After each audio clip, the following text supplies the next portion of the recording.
We once invited a juggler to entertain children at a JKYog program in Dallas. He took a knife and threw it from under his leg upwards. And before it could come down, he threw a second knife.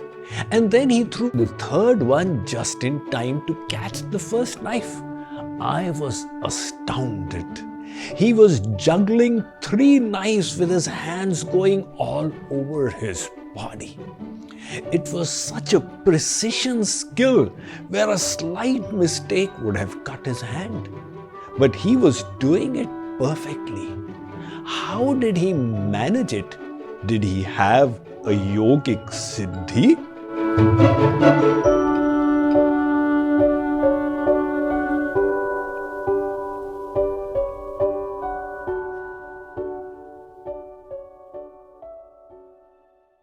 Well, when we go to the circus and we see the acrobats walking on ropes tied at 80 feet height and balancing themselves while keeping one saucer on top of which one cup, on top of which another saucer, then a cup, and then a saucer, and then a cup, we wonder again, how do they do it?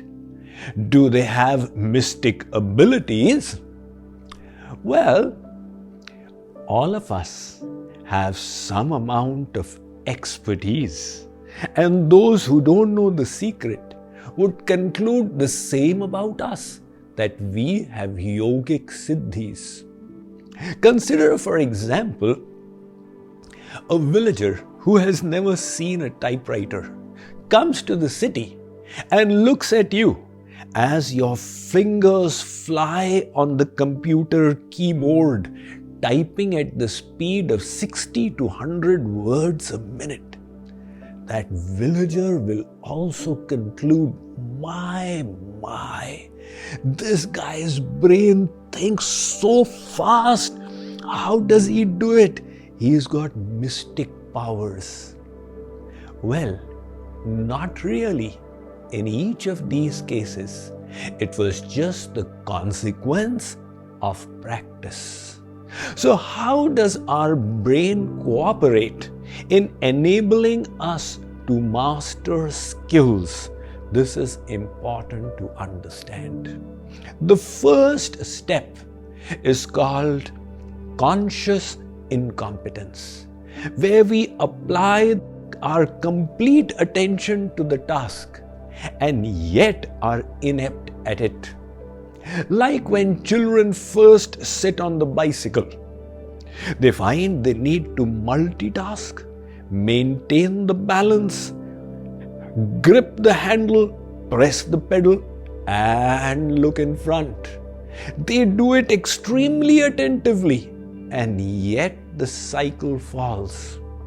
But then, as one keeps practicing, the next stage comes, which is conscious competence. Now the work is done properly, but only with complete attention upon it. So with practice, children now cycle without falling, but they cannot do anything else alongside because they need to be attentive.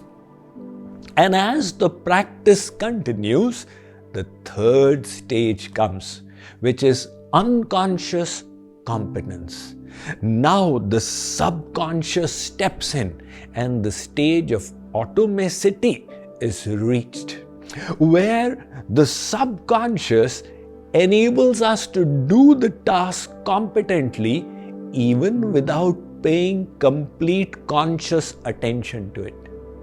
At this stage, children are now cycling and speaking to their friends alongside, singing songs and looking at sceneries in the horizon.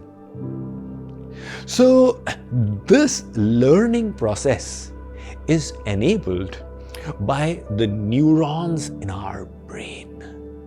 The brain is an astonishing mechanism with 100 billion neurons. And when neurons fire together, they wire together, so to say. This leads to the learning process, which was explained by Donald Hebb.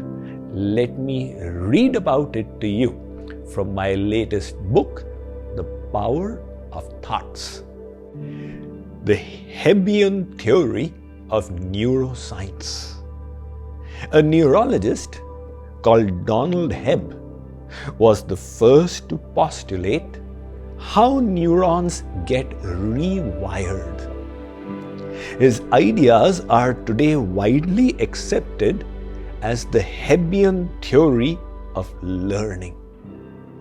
This theory states that when an axon of neuron A repeatedly excites neuron B and persistently fires it, an organic change happens in both. They literally bind together. This enhances neuron A's efficiency in firing neuron B. Consequently, neurons that repeatedly fire at the same time tend to become associated. Thereby, activity in one facilitates activity in the other.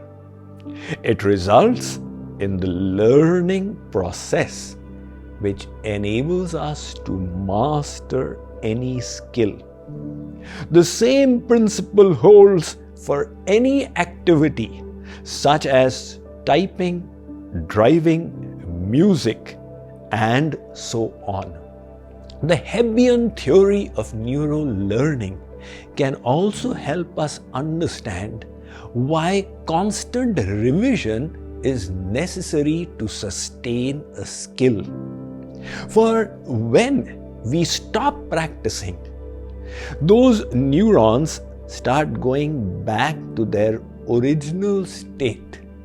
Hence, our scriptures say, Anabhyasena visham vidya hyajirne bhojanam visham. Just as if you eat when you are not hungry, the food works like poison for you. Likewise, any skill or science, when not revised, evaporates.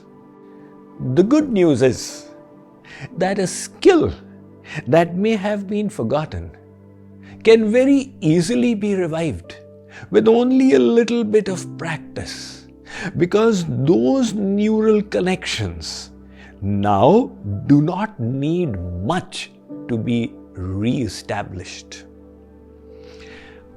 However, what happens in old age?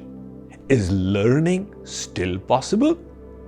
Because neurology informs us that the neurons max out by the age of 25, after which there is literally no increase in the white matter or grey matter of the brain. And yet, people do keep learning almost until death. Take the inspiring example of Peter Drucker, who is known as the father of modern management and presented the philosophies that laid its foundations. He invented the concept of MBO, or Management by Objectives. Drucker was the first to predict the emergence of an information society where there would be need for lifelong learning, and he coined the phrase knowledge worker, which is so commonly used today. Drucker loved to keep learning a new subject every 3 years, whether it was Japanese art or classical music or literature. He felt it just kept his brain active, and he taught his last class at the age of 92, 3 years before he passed away. Well, as we age, The quantity of the neurons does not increase, but the possibility of their connecting with each other to form new circuits remains ever present. That is why the saying, "You are never too old to learn." Now, this neural learning also results in the creation of attitudes and mindsets within us. When we harbor certain emotions, these fire neural patterns in the brain. And the repeated firing of a set of patterns results in the creation of neural highways. So, for example, if someone repeatedly brings the emotion of positivity, a corresponding neural pathway gets created, where the sentiments of positivity come more easily to the person. And that person then develops a positive mindset and becomes a positive person. I hope this understanding of how the brain cooperates in the learning process will inspire you to practice the right thoughts and the actions to master the beneficial skills and mindsets in your life. We shall continue to discuss this vitally important topic in this series on the power of thoughts.